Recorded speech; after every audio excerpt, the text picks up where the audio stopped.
حضرت بایزید بستامی کہتے ہیں کہ میں نے اپنی ماں کے آگے ہاتھ جوڑے، میں نے کہا امی تجھے راضی کروں یا رب کو راضی کروں؟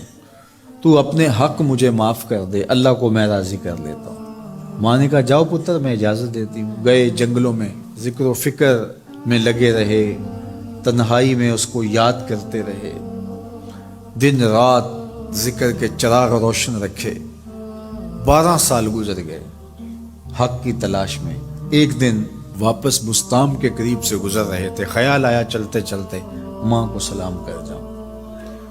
دروازے کو دستک دینے لگے تو اس خیال نے ہاتھ روک لیا کہ ساری زندگی ماں کو سکھ تو دیا کوئی نہیں، اب دکھ بھی کیوں دینے لگے ہو؟ رات کا ایک پہر بیت گیا ہے، سردیوں کی لمبی رات ہے، ماں بستر میں لیٹی ہوگی، تیرے لیے اٹھے گی، دروازہ کھولے گی۔ دروازے کے ساتھ ہی لگ کے بیٹھ گئے اور ساری رات کاٹ دی، اس خیال سے کہ ماں کو تکلیف نہ ہو۔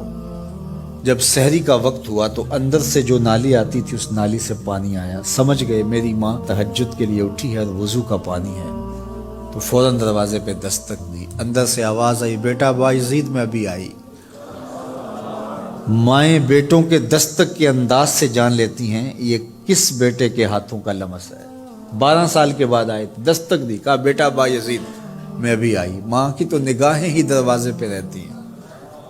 اللہ اکبر۔ کہتے ہیں کہ ماں نے دروازہ کھولا، 12 سال جنگلوں کی خاک چھانتے بیت گئی تھی، پراگندہ صورت، بکھرے ہوئے بال، پھٹے ہوئے کپڑے۔ میری ماں کی جب نگاہ میرے پہ پڑی تو اس کی چشمان سے موٹے موٹے آنسو ٹپکنے لگے، اور اس نے ایسے ہاتھ پھیلا کے کہا مالک میرا بیٹا بایزید تیری طلب میں نکلا تھا، تو نے ابھی تک اسے اپنا قرب نہیں دیا؟ حضرت بایزید بستامی کہتے ہیں 12 سال کی ریاستوں سے جو کچھ نہیں ملا تھا ماں کے اٹھے ہوئے ہاتھوں سے مل گیا۔ میں نے کہا مالک میں تجھے کہاں ڈھونڈ رہا ہوں، تو کہاں موجود ہے؟ تو ماں باپ کی رضا اللہ کی رضا کا دروازہ کھولتی ہے۔ جن لوگوں کے ماں باپ ناراض ہیں اور وہ جا کے پیر صاحب کی خدمت کرتے ہیں، اور میاں ماں کے قدم چومو، باپ کی ٹانگیں دباؤ، ان کی خدمت کرو، تمہارے پہلے مرشد وہ ہیں، ان کو راضی کرو، پھر کسی شیخ کامل کی صحبت میں آنا، دیکھو کیسے دل کی بند کھڑکیاں کھلتی ہیں۔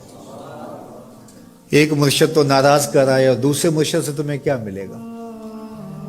تو راستہ یہیں سے کھلے گا۔ والدین کو کبھی ناراض نہ کرو، والدین کو کبھی دکھ نہ دو، والدین کو کبھی تکلیف نہ پہنچاؤ، اور والدین کو بھی چاہیے کہ اپنی اولاد کو اپنا نافرمان نہ بنائے۔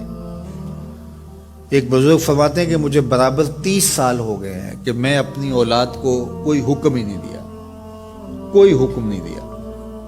کوئی چیز مجھے چاہیے بھی ہوتی ہے تو میں بصیغہ امر نہیں کہتا، بلکہ ایسے ہی بات کر رہی ہوں۔ پانی چاہیے تو یہ نہیں کہتا بیٹا پانی لے کر آؤ، میں ویسے کہتا ہوں پیاس لگی ہوئی ہے، تو اگر وہ سمجھ جائے اور وہ خود لے آئے تو اچھی بات ہے، لیکن اگر وہ نہ لائے تو میں نے اس کو حکم ہی نہیں دیا، امر ہی نہیں کیا، تو اس امر کی مخالفت ہی لازم نہیں آئے گی۔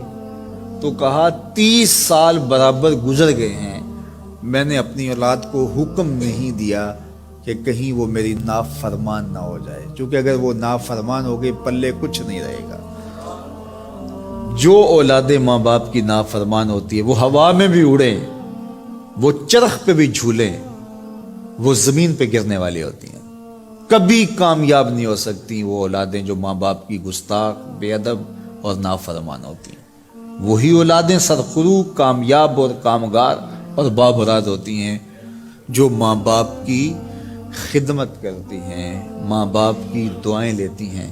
وہ ایک بچہ ماں باپ کے پاؤں دبا رہا تھا، تو ایک بچہ ایک بر اعظم میں، دوسرا دوسرے بر اعظم میں، تیسرا تیسرے بر اعظم میں بڑے بڑے کاروبار کر رہا تھا۔ تو کوئی اس کا دوست ملنے آیا، اس نے کہا کہ اس نکمے کو بھی کہیں بھیج دو، فلاں جو ہے وہ یورپ میں ہے، فلاں امریکہ میں ہے، وہاں اتنی بڑی کمپنی اس نے کھولی ہوئی ہے، اس نکمے کو یہاں بٹھایا، اس کو بھیج دو، یہ تو نکمہ کسی کام کا نہیں۔ کہا یہ نکمہ ہی تو میرے کام آ رہا ہے، کہ نکمہ ہی تو میرے کام آ رہا ہے۔ تو اولاد خوش نصیب ہے کہ اپنے ماں باپ کی خدمت کرے، اور ان کے ساتھ حضرت باعث